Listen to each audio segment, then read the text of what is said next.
Hoy en el frasco. If Russia invades Ukraine, one way or another, Nord Stream 2 will not move forward. 3 fugas en los 2 gasoductos Nord Stream que unen las costas de Rusia con Alemania han hecho saltar todas las alarmas en Europa. If Russia invades, that means tanks or troops crossing the border of Ukraine again. Then there will be no longer a Nord Stream 2. We will bring an end to it. El Instituto Sísmico Sueco ha comunicado que se registraron 2 explosiones submarinas antes de las fugas. Por tanto, es clarísimo que ha habido bombas que han explotado en esos gasoductos, creando pues esa fuga de metano que estamos viendo ahora mismo. I promise you we'll be able to do it. Cuando se habla de explosiones, ya se habla de un ataque deliberado. Det er meget sjældent, at der sker skader af den her karakter. Og nu er der sket 3 skader inden for et døgn. Och utifrån dem kommer fram till att detta troligen rör sig om en medveten. Y la OTAN está diciendo que esto es un sabotaje, que son sabotajes absolutamente irresponsables. Están de alguna manera culpando a Rusia de estos sabotajes. Quien habló al respecto fue Antony Blinken, el secretario de Estado justamente norteamericano, que brindó suspicacia o por lo menos un manto de duda. El señor Antony Blinken dijo que nada sabía, es decir, nadie se lo cree. La pregunta es, ¿quién podría haber saboteado los gasoductos y por qué? Además, hablaremos sobre lo que dejaron las elecciones en Brasil con nuestra invitada del día. El frasco, con ustedes, un conductor saboteado. ¿Qué tal? ¿Cómo están? Bienvenidos a un nuevo programa del frasco, medio sin cura, esta suerte de recipiente donde se dan cita las noticias de la semana, lo que se dice en las redes sociales y lo que supuestamente es la realidad internacional. ¿Dónde está Jackie? ¿Jackie está acá? No, no debe estar. Ah, ahí está. ¿Qué tal? ¿Qué tal? ¿Qué tal, querido? ¿Cómo estás? Bueno, un saludo similar fue el que intentó Joe Biden días atrás, pero con resultados bastante desafortunados. Jackie, are you here? Where's Jackie? I didn't think she was going to be here. Biden se confunde al buscar en un acto a una congresista republicana muerta en agosto. Y el intento de justificar el olvido por parte de la secretaria de prensa de la Casa Blanca no mejoró el asunto. Of course, she was on his mind. She was of top of mind for the president. Bueno, muy importante no parecía. En fin, ahora nos remontamos al año 2010, cuando Biden era vicepresidente de Obama y en el otro lado del Atlántico se iniciaba un proyecto a gran escala llamado Nord Stream. Comienza construcción de gasoducto Rusia-Alemania. A fines de 2011 se culminó la construcción, pero ya en ese momento Estados Unidos veía que podría afectar sus intereses y por eso la prensa dominante comenzó a adjetivar. Alemania y Rusia inauguran cuestionado gasoducto. Rusia y Alemania ponen en marcha el polémico gasoducto del norte de Europa. Y si ya ese gasoducto fue cuestionado y polémico, cuando se anunció el Nord Stream 2, algunos entraron en una crisis nerviosa. Año 2018, Estados Unidos considera que el gasoducto ruso Nord Stream 2 es una amenaza para la seguridad. ¿Una amenaza para la seguridad de quién más concretamente? Y justamente hablando de amenazas, año 2020. Estados Unidos pide a Alemania detener la construcción del gasoducto Nord Stream 2. Pero pese a estos amables pedidos, la construcción del gasoducto siguió adelante y Washington insinuó el uso de una de sus armas favoritas. No. No. Tampoco. Correcto. Hackea los planes hegemónicos defendidos por Estados Unidos. ¿Cómo responde entonces Trump? Imponiéndole sanciones al levantamiento de este gasoducto. Lo cierto es que tanto Trump como Biden, tan peleados ante las cámaras, fueron re amiguis a la hora de boicotear el gasoducto. El presidente Biden ha sido muy claro al afirmar que Nord Stream 2 es una mala idea y un mal acuerdo para Europa. Entonces Estados Unidos pasó del rechazo a la amenaza, luego a pedir que se detenga la obra y después a las sanciones. Hay un patrón, por lo que el siguiente paso no puede ser muy misterioso que digamos. ¿O sí? Fugas misteriosas afectan gasoductos rusos Nord Stream. ¿Hubo sabotaje? Cosas misteriosas están pasando. Y lo que en principio algunos medios de prensa dominantes tildaron de misterioso, poco a poco empezó a tener mayores precisiones. 500 kilos de explosivos podrían haberse colocado en los gasoductos Nord Stream 1 y 2, según las autoridades alemanas consultadas por Der Spiegel. Las explosiones fueron suficientes para que la prensa dominante dejara de hablar de misterio y confirmara un sabotaje. Pero a que no saben a quién comenzaron a señalar. Sospechan que Rusia saboteó los gasoductos Nord Stream. Rivera acusa a Putin de estar detrás del sabotaje de Nord Stream. Y estas son las pruebas que presentó la vicepresidenta tercera de España para sustentar su acusación. En fin. Pero además, fíjense cómo titularon algunos medios ya dando por sentado que fue Rusia. Los nuevos objetivos de Putin para acabar con Occidente tras sabotear el gasoducto Nord Stream. Ahora, como esa teoría no se sustentaba mucho en los hechos, en el medio Telegraph acompañaron el titular con una imagen que usted no podrá creer. Sabotaje de Nord Stream mapeado. ¿Cómo Putin pudo haber llevado a cabo el ataque? Bueno, y en una sutil maniobra periodística pusieron la foto de Putin a bordo de un pequeño submarino del año 2015. Ahora, más allá de este tratamiento mediático de poca rigurosidad, la portavoz de la Cancillería rusa apuntó el siguiente detalle. Sájarova, el sabotaje de Nord Stream sucedió en una zona controlada por la inteligencia de Estados Unidos. Ejercicios de la OTAN tuvieron lugar en las aguas de Bornholm de junio a septiembre probando drones submarinos. Y curiosamente, pocos días antes de que volaran los gasoductos, el medio alemán Deutsche Welle publicaba esta noticia. Estudio confirma que Estados Unidos será el mayor proveedor de gas de la Unión Europea. Y mientras la prensa dominante seguía colocando los pinos del señalamiento a Rusia, llegó un tuit que pareció derrumbarlo todo. El diputado del Parlamento Europeo y ex canciller polaco Radek Sikorski publicó "Gracias, Estados Unidos". Bueno, tras un mensaje tan contundente, se ve que el eurodiputado recibió una llamadita desde Washington y... ¿Qué pasó? Lavado de cara a Estados Unidos, Radek Sikorski borra tuit de agradecimiento por sabotaje a Nord Stream. Bueno, sospechoso es poco, y al mismo tiempo se conoció el resultado del referendo realizado en las regiones de Donbass, Gerson y Zaporilla. Referendos aprueban por mayoría absoluta adhesión a Rusia. Y si ya el tema del gasoducto puso nervioso al señor Blinken, este otro asunto seguramente terminó de crisparlo. Estados Unidos y sus aliados occidentales nunca reconocerán referendos de Rusia en Ucrania, dijo Blinken. Esto viene del mismo Estados Unidos que reconoció a Guaidó como presidente de Venezuela sin ningún voto o que usó de papel higiénico resoluciones de la ONU cuando se trataba de su gran aliado. Israel anexó ilegalmente los Altos del Golán de Siria y Jerusalén en violación de las resoluciones del Consejo de Seguridad de las Naciones Unidas. Estados Unidos reconoció a ambos. Bueno, lo único que falta es que el régimen israelí haya condenado la anexión de esos territorios y cartón lleno, realmente. ¿Cómo? Nah, es un chiste.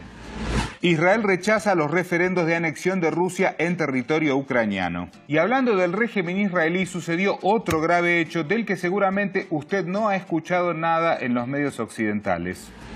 Un niño palestino de 7 años muere tras ser perseguido por el ejército israelí. Como es usual, cero indignación mundial y cero repercusión mediática. Mientras tanto, presentador de Al Jazeera culpa a Israel por disturbios en Irán. A través de la red social Twitter, Rayan manifestó que las protestas en Irán son fabricadas 100% por la inteligencia israelí.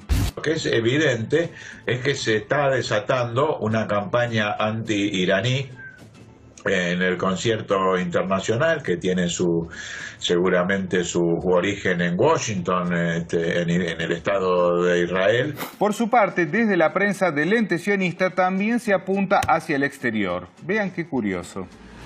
Medio israelí afirma que Estados Unidos estuvo detrás de los disturbios en Irán. Pero ya sea desde Estados Unidos o desde Israel, la apuesta una vez más parece haber resultado adversa a sus intereses. Habló el presidente de Irán. Las protestas de la conspiración de los enemigos fracasó. Le arruinó la fiesta a la CIA. Sin embargo, la prensa dominante insiste con cierta narrativa, aunque con algunas dificultades para sostenerla en imágenes. Irán despierta contra la tiranía. Sin embargo, la foto que ilustra la nota es de Bruselas. La pregunta, lógicamente, es si es cierto que el pueblo iraní se despertó contra esa supuesta tiranía, ¿por qué las imágenes que muestran son de movilizaciones en el exterior? Para pensar. Ahora cambiamos de tema. Vamos a lo que ha sucedido en las recientes elecciones presidenciales en Brasil y hablamos con nuestra invitada del día. Tuit del magíster en Estrategia y Geopolítica Leandro Ocon. Queda más que claro que el resultado electoral en Brasil tendría impacto regional y global. Una verdadera encrucijada de relevancia geopolítica. Bueno, muy bien. Y para hablar de este tema tenemos el gusto de tener en el estudio a Ivonne Alves García, que es directora de producción, contenidos y conductora de Asia TV. Muchas gracias, Ivonne, por estar aquí en el programa. Un placer, Mariano. Muchísimas gracias a vos por la invitación. Bueno, y bueno, allí veíamos, ¿no? Lo que ha sucedido con las elecciones en Brasil, que las encuestas decían una cosa y finalmente terminó sucediendo algo distinto, ¿no? Bueno, el tema de las encuestas, uno siempre puede afirmar que son una operación política. O sea, las encuestas están hechas para posicionar a un candidato o posicionar una idea, pero no para saber realmente cuál es el pensamiento de la gente. Me extraña indudablemente los periodistas o muchos analistas que usan estas encuestas como o sea, no hace un análisis que sea fuera de una política partidaria, hace un análisis muy parcial de lo que está sucediendo. En la calle se veía que claramente Bolsonaro tenía mucho más oportunidades de tener aún mejores resultados de lo que obtuvo. Incluso hay dudas con respecto al reconto de estos datos, se habló mucho, porque la empresa Oracle, que está ligada a la CIA, que es en realidad quien controla todo el sistema de votos electrónicos, no fue muy claro. O sea, hay hubo mucho flujo de datos, se habla entre Brasil y Estados Unidos durante el conteo de los datos. Los propios partidos, si bien eso estamos hablando hoy, vayamos a ver cómo se va a desarrollar dentro de una semana, pero se están hablando que ya hoy mismo, con estos votos, que hubo una manipulación en los votos. Ivonne, ¿quién crees que quedó mejor posicionado para el balotaje? Vamos a empezar con los otros candidatos. Si hablamos ahí traje los datos por las dudas. Simone Tebet, ella salió tercer lugar. Claro. Tercer lugar con un 4% de los votos.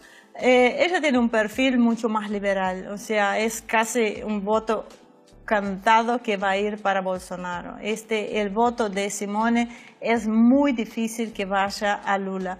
Ciro Gómez, que fue cuarto lugar, que sacó un 3% de los votos, él ya ha declarado públicamente que sus votantes van a apoyar a Bolsonaro. El PT lo bardeó, pero terriblemente durante toda la campaña. De hecho, Lula hizo lo imposible para que Ciro Gómez lo apoyara a él, porque había una necesidad de que Lula ganara o sea, que ganara la elección en la primera vuelta, porque en la segunda vuelta era un escenario muy complicado. Y no nos olvidemos que hay un 20% entre votos blancos, los anulados y las abstenciones, que es el que puede realmente jugar para cambiar las elecciones. Si lo miramos objetivamente hoy, sin una mirada político-partidaria, Bolsonaro es el candidato que supuestamente debería ganar en segunda vuelta. Y bueno, hemos visto, sobre todo desde la prensa, ¿no? La cobertura de situaciones violentas durante la campaña. Ahora, ¿esto es una novedad en Brasil? ¿Es tan politizada la sociedad o está sucediendo esto en los últimos años? Eso no es típico de la sociedad brasileña, eso de esta violencia política. siempre hubo una violencia en Brasil, siempre ciudades como Río de Janeiro, siempre fue una ciudad muy violenta. El tema de las villas, que es muy sabido, que siquiera la policía puede entrar, que durante el gobierno de Lula hubo un acuerdo entre los capos de la villa para que dejara un poco en paz a los turistas, así que había un acuerdo, después se rompió. Pero no podemos descartar lo externo. Hay dos cosas muy llamativas en Brasil que sí puede originar lo que nosotros llamamos una primavera árabe o revolución de color o algo así, porque se suele agarrar determinados grupos marginados internamente, apoyarlos de manera que hay.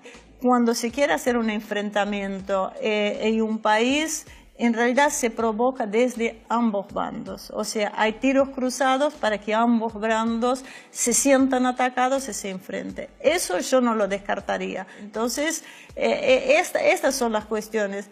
Y es muy común en los medios de comunicación, cuando quieren poner algo en escena, lo traen. Los medios tienen esta posibilidad. Es un juego peligroso. Espero que la sociedad brasileña siga siendo lo suficientemente fuerte como para no caer en estas cuestiones. Ahora, ¿qué posicionamiento prevés que va a tener, gane Lula o gane Bolsonaro, en torno a este mundo en el que hay un claro enfrentamiento cada vez más evidente entre lo multipolar y lo unipolar? Claramente, si gana Bolsonaro, seguramente se apoyará en Rusia, en los BRICS, cosa que Bolsonaro, si bien fue uno de los ideólogos del BRICS, yo en lo personal pienso que él va a intentar desactivarlo desde adentro, hacerlo más descafeinado. Va a dejar sacar el BRICS, que intenta dar este mundo multipolar, que intenta buscar, posicionar de otra manera. Si gana Lula, yo creo que lo va a intentar desactivar. Y sabemos que el BRICS tiene un interés especial en la región, no solo con Brasil, sino también con Argentina, porque creo que ni mismo los argentinos entienden la importancia del BRICS. No se interesa Argentina por Argentina per se. La Argentina representa, no me acuerdo exactamente, estos millones de personas de habla hispana, claro, que estarán atrás de ella. Y yo creo que sería esta más o menos la posición que tomaría cada uno. Bueno, vamos a hablar un poco de lo que está pasando con la situación de Rusia, de Ucrania, ¿no? Este ataque que hubo al Nord Stream, ¿no? En el que hubo, bueno, la prensa inmediatamente responsabilizó a Rusia y Putin responsabilizó a los anglosajones. ¿Qué ha sucedido ahí? ¿A quién favorece la destrucción de Nord Stream 2? O sea, una Europa que va a estar sin gas, una Europa que no va a tener cómo calentarse, una Europa que no va a tener cómo calefaccionar, no va a tener gas, no va a tener electricidad. Una Europa que, en último caso, al borde del abismo, tendría que negociar con Rusia. Acá claramente el mayor favorecido de lo que sucedió de esta explosión en Nord Stream, en los dos, Nord Stream 2 y el 1, es Estados Unidos. O sea, sería muy naif pensar de otra manera. En esto coincido con Putin. Estados Unidos, los socios menores como Polonia, con la misma Ucrania, son los más favorecidos en este caso, y vamos a esperar. O sea, Rusia intenta frenar una tercera guerra mundial nuclear. El Occidente colectivo, encabezado por Estados Unidos, intenta que se desate lo antes posible. Al llegar el invierno, el general invierno que dicen todos, el general invierno se hace cada vez más fuerte y va a ser mucho más difícil. Va a ser una decisión complicada ver cómo, creo que los europeos empiezan a estar preocupados porque empiezan a venir los primeros fríos y empezamos a ver que los gobernantes lo único que están diciendo es ustedes busquen la leña, traten de estar más juntitos, calefaccionar a esto, mientras nosotros vamos a estar cómodamente en lo nuestro porque no cambia a estos políticos su situación, cambia a la población general. Y además, bueno, se han hecho los referéndums, ¿no?, para anexar territorio a Rusia. El pueblo ha votado en forma abrumadora a favor de pertenecer a Rusia. ¿Qué implicaciones geopolíticas va a tener esto? Mira, el tema es que ahora estos 4 oblasts son territorio ruso. Entonces, dejamos de que sea una operación militar hasta de ser necesario declarar que es una guerra. O sea, ahora vos estás atacando mis territorios. Y cabe la posibilidad también que Rusia, si Estados Unidos insiste, pueda usar bombas nucleares tácticas. ¿Qué son las bombas nucleares tácticas? Son las bombas nucleares puntuales que destruyen determinadas zonas. Pero ¿quién garantiza que frenan ahí? O sea, el mayor peligro de esta escalada y que muchos a veces dicen que Putin es tibio, creo que en realidad lo que hace es intentar negociar para no llegar a este tema. Es una escalada que sabemos dónde empieza, pero no sabemos dónde termina. Y te doy un dato más. No me acuerdo ahora quién hizo el estudio. Hay 9 escenarios de una guerra nuclear. ¿Sí? Hay 9 escenarios. En el peor de los casos, de los 9 escenarios, ¿qué países son los que van a sobrevivir? Argentina y Brasil. Mira qué dato. Argentina y Brasil, parte de Brasil se va a ver afectado. Argentina y Brasil somos, ante el peor escenario de una guerra nuclear, los que no vamos a vernos afectados. Y según Marcelo Ramírez, creo que lo conocen por ahí, habla que la gente tiene una percepción equivocada de lo que es una guerra nuclear hoy. No estamos hablando de aquellas bombas atómicas donde se tardaron 20 años o 30 años en el territorio a volver a vida. Hoy vamos a Chernobyl y hay vida silvestre, hay un nivel de radiación que ya ha cambiado. Hoy en 2 años ya se puede reactivar la destrucción. Tenían 2 años de invierno nuclear, después no tardaría tanto en recomponer. Así que, ojo, una tercera guerra mundial nuclear no significa la destrucción total del mundo. Y bueno, por último te invito a ver el siguiente tuit. Fíjense. Putin eleva el conflicto al plano ideológico y espiritual. Por eso habla de civilización occidental y no de OTAN, que tiene una significación militar. Una forma de decir que la batalla es también metafísica. Bueno, y bueno, allí Vladimir Putin, digamos, hace énfasis en esta oposición o crítica al mundo occidental e incluso habló de satanismo, ¿no? ¿Cuál es tu punto de vista? Yo creo que tiene razón. En ese sentido, Putin siempre dice algo que la gente no se atreve a decir. Porque la gente, como dicen siempre, ¿no? Satanás lo mejor que hizo fue hacer que la gente piense que no existe. Entonces, hay verdaderamente una lucha del bien contra el mal. Porque si no, no se explica. Putin, eso a Occidente no se habló, nadie habló en los grandes medios de comunicación. Esta partecita del discurso lo olvidaron. Yo creo que no es una cosa menor, es algo para prestar atención. Hay indudablemente algo ya metafísico, ya va más allá de la cuestión económica. Hoy los grandes poderes no necesitan más poder. Hoy no necesitan más plata, quiero decir. Necesitan sentirse poderosos. Necesitan esta satisfacción morbosa de algo más allá. Hay que tener cuidado y hay que prestar atención a ese tema indudablemente. Ivonne, muchísimas gracias por estar aquí en el programa. No, muchísimas gracias a ustedes por la invitación. Un lujo, Mariano. Y nosotros, bueno, como siempre, nos vamos a un retro-tweet. Por supuesto, una frase que está relacionada a todo lo que hablamos en el programa del día de hoy. Vean.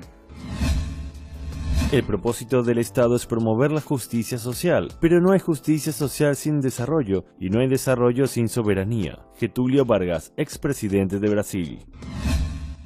Muy bien, señoras y señores, eso ha sido todo por hoy en El Frasco Medio Sin Cura. Usted ya lo sabe, ante cualquier duda, consulte a su medio hegemónico de confianza. Los esperamos la próxima semana, como siempre, aquí, por Hispan TV. Esto es un sabotaje, que son sabotajes. La pregunta es, ¿quién y por qué?